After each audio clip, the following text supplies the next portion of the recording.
પાટીદાર આંદોલન મુદ્દે ગોપાલ ઇટાલિયાએ કર્યા ગંભીર આક્ષેપો। નમસ્કાર મિત્રો, આપ સૌનું હાર્દિક સ્વાગત છે વાયરલ વંટોળમાં। આખરે શું છે, સાંભળો પહેલા ગોપાલ ઇટાલિયાને।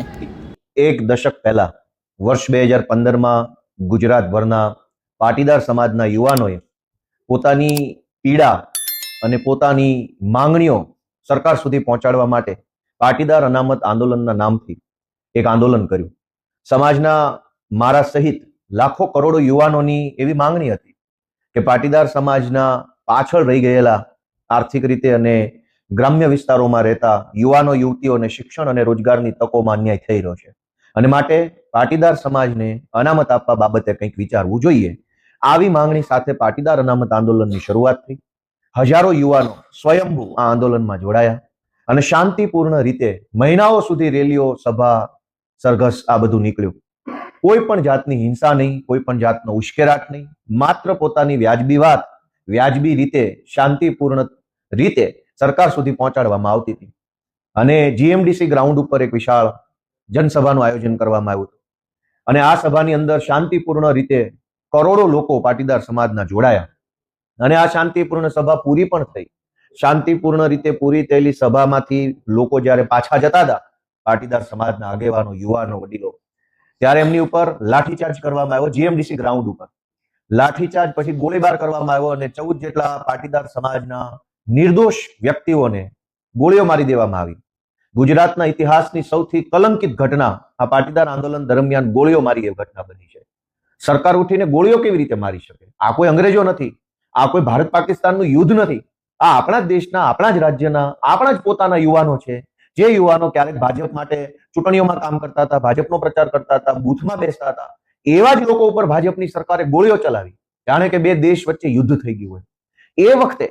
એ વખતના નેતા, હાલના ભાજપના ધારાસભ્ય હાર્દિક પટેલ સહિત હાલના ભાજપમાં જોડાયેલા બધા જ આંદોલનકારીઓએ એક સ્વરે એવું કહેતા હતા કે જનરલ ડાયરના ઈશારે આ ગોળીબાર કરવામાં આવ્યો છે। મુખ્યમંત્રી આનંદીબેન હતા, નીતિનભાઈ હતા અને સમાજ એવું માનતો હતો કે કદાચ સમાજના નાતે મુખ્યમંત્રી કે નાયબ મુખ્યમંત્રી આવું કામ ન કરે, કંઈ પણ ઘટના બને, પણ સમાજના દીકરા દીકરીઓ ઉપર ગોળી ચલાવવાનું કામ નીતિનભાઈ કે આનંદીબેન કરે નહીં, આવું માન્યતા એ વખતે હતી।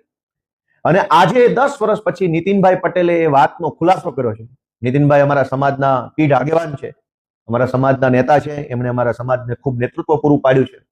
પહેલા તો હું એમનો આભાર માનીશ કે કંઈ વાંધો નહીં, મોડા તો મોડા, પણ સત્ય કબૂલ્યું અને સત્ય સમાજની સામે મૂક્યું, એ બદલ નીતિનભાઈ સાહેબને હું આભાર માનીશ કે સત્ય તો સત્ય છે। 10 વર્ષ વહેલા કે 10 વર્ષ મોડા લોકો સમક્ષ આવ્યું કે આ ગોળીઓ મારવાનો આદેશ દિલ્હીના જનરલ ડાયરે કરેલો। હાર્દિક પટેલ એ વખતે ખૂબ કહેતા હતા અને તમામ આંદોલનકારીઓ કહેતા હતા કે જનરલ ડાયરના ઈશારે આ ગોળીઓ મારવામાં આવી। આ જનરલ ડાયર કોણ? 10 વર્ષે હજુ પાટીદાર સમાજને અને ગુજરાતને આનો જવાબ કેમ નથી મળ્યો? નીતિનભાઈ પટેલ પાસે આજે જવાબ નથી, આનંદીબેન પટેલ પાસે જવાબ નથી કે જનરલ ડાયર કોણ? કયા જનરલ ડાયરે પટેલના દીકરા ઉપર ગોળીઓ ચલાવવાનો આદેશ આપ્યો? હું આજે આખા ગુજરાતના પટેલ સમાજને વિનંતી કરું છું કે આ જનરલ ડાયરને ઓળખો। એ વખતે મુખ્યમંત્રીને ખબર નહીં, નાયબ મુખ્યમંત્રીને ખબર નહીં, ગૃહમંત્રીને કદાચ ખબર નહીં, તો મુખ્યમંત્રીની જાણ બહાર પોલીસ ઇન્સ્પેક્ટર કે એસપી કે આઈજીની હિંમત છે ગોળીઓ ચલાવવાની? તો એનો અર્થ એમ થયો કે પટેલ સમાજના મતના આધારે બનેલી ભાજપની સરકારમાં રહેલા એક જનરલ ડાયરે પટેલો ઉપર ગોળીઓ ચલાવવાનો આદેશ આપ્યો। આ જનરલ ડાયરને સજા કોણ આપશે? આ જનરલ ડાયરને કોણ પકડશે? આ સવાલ આજે પટેલોના મનમાં છે, એક પીડા છે। મારા જેવા અનેક યુવાનો આજે જે ભાજપ સામે લડે છે, એના મનમાં એક ઊંડી આઘાતની લાગણી છે। અમને હજુ દુઃખ થાય છે કે ક્યારે ન્યાય મળશે, ક્યારે જનરલ ડાયરને અમે તે સજા કરાવીશું। આજે અનેક યુવાનો એ પોતે એક મનની અંદર એક આક્રોશ લઈને ફરે છે અને જો સમાજની માંગણી વ્યાજબી હતી, સમાજનો મુદ્દો વ્યાજબી હતો, તો સરકારે એ વાત માનવી તો પડી જ, પણ પાટીદાર અનામત આંદોલનનો હાથો બનાવી, ઉપયોગ કરી, એની અંદર ષડયંત્રો કરી કોઈ જનરલ ડાયરે એ વખતની સરકાર ઉથલાવવાનું કામ કર્યું હોય એવું મારું માનવું છે।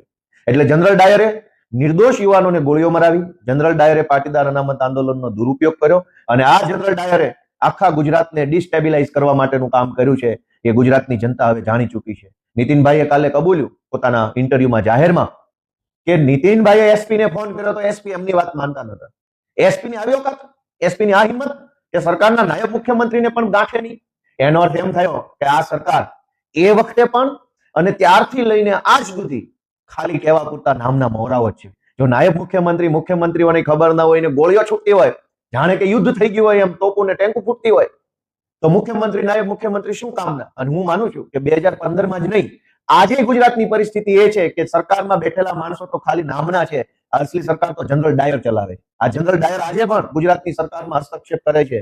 ગુજરાતના ટ્રાન્સફર, પોસ્ટિંગ, મોટા મોટા નિર્ણયો, પ્રોજેક્ટની વાતો, બધી બાબતોની અંદર જનરલ ડાયર ઇન્ટરફિયર્સ કરે છે. એટલે આ જનરલ ડાયરને ગુજરાતની સૌ જનતા ઓળખે, પાટીદાર સમાજ ઓળખે અને પાટીદાર અનામત આંદોલન સમિતિ સાથે જોડાયેલા સૌ યુવાનો આ જનરલ ડાયરને ઓળખે એવી હું તો વિનંતી કરું છું. આજે પણ અમારા બધાના મનમાંથી જે યુવાનો પાટીદાર અનામત આંદોલન સાથે જોડાયા હતા એ યુવાનોના મનમાંથી આજે પણ એ વાતનું દુઃખ ઓછું નથી થયું. હું તો ત્યાં સુધી માનું છું કે ભાજપમાં જોડાયેલા લોકોના મનમાં પણ કદાચ જનરલ ડાયરને એક વખત સજા કરાવવાનો સહેજ અંદર મનમાં ખ્યાલ હોઈ શકે. અંતે તો બધા સમાજના માણસો છે, સમાજ માટે લડ્યા છે, કામ કર્યું છે. કોઈ મજબૂરીમાં, કોઈ સંજોગોમાં જનરલ ડાયરના ચરણે થવું પડ્યું. પણ આ જનરલ ડાયર ખૂની, હિંસક માણસ, ગોળીઓ કરાવનારા માણસને સજા અપાવવા માટે અમે બધા હજુ બેઠા છીએ. અમને પૂરો વિશ્વાસ છે કે ઈશ્વર અમને શક્તિ આપશે, અમારો સમાજ અમને એક વખત સાથ આપશે અને જેણે ગોળીઓ મારી છે એ જનરલ ડાયરને જીવતે જીવ એક વખત અમે સજા અપાવવાનું કામ કરશું. જનરલ ડાયરને આખું ગુજરાત ઓળખે છે. હાર્દિક પટેલે પોતે જ પોતાના શબ્દોથી કીધેલું છે ભાજપના ધારાસભ્ય જનરલ ડાયર કોણ છે. હાર્દિક પટેલ જયારે ભાજપમાં નતા ત્યારે એને સ્પષ્ટ નામ જો કીધું છે જનરલ ડાયર કોણ છે. એ પોતે ઓળખે છે. આજે જનરલ ડાયરની સાથે છે એ વાત અલગ છે, પણ જનરલ ડાયર જેને ગોળીઓ મરાવી છે એને આખું ગુજરાત ઓળખે છે. અમે ને હાર્દિક ક્યાં અલગ હતા આંદોલનમાં? વાત તો ત્યારની છે. જનરલ ડાયર આજે છે અહીંયા ગુજરાતમાં જ છે. સારા માણસોના નામ લેવાના હોય, જનરલ ડાયરોના નામ ના લેવાના હોય. જે દિવસે અમારી સરકાર બની ત્યારે ખુલ્લેઆમ સજા કરશો ત્યારે તમે જોશો કે આ જનરલ ડાયર હતો. કોઈ સત્તામાં એવડી મોટી તાકાત નથી કે લોકોને ન્યાય કરી શકે. ક્ષણિક ઘડીક થોડોક સમય માટે આજ એનો સમય છે, એને ગોળીઓ મારી. હાલ અમારી સરકાર આવશે, જનરલ ડાયરને બતાવશું કે સત્તામાં તાકાત નથી, તાકાત જનતામાં છે. જનતા અમને આશીર્વાદ આપશે, અમારો સમાજ, અમારો પટેલ સમાજ અમને આશીર્વાદ આપે, તે દિવસે જનરલ ડાયરને અમે સીધો કરશું. તો મિત્રો, તમે સાંભળ્યું ગોપાલ ઇટાલિયાના આ નિવેદન બાદ રાજકારણમાં નવી ચર્ચા શરૂ થઈ છે. આ મામલે તમારું શું માનવું છે કોમેન્ટ બોક્સમાં જરૂરથી જણાવજો. માહિતી સારી લાગી અને વિડીયો ગમ્યો તો લાઇક શેર જરૂરથી કરજો. આવી જ માહિતી માટે વાયરલ વંટોળ યુટ્યુબ ચેનલને સબસ્ક્રાઈબ કરવાનું ભૂલતા નહીં. જય હિન્દ, જય ભારત.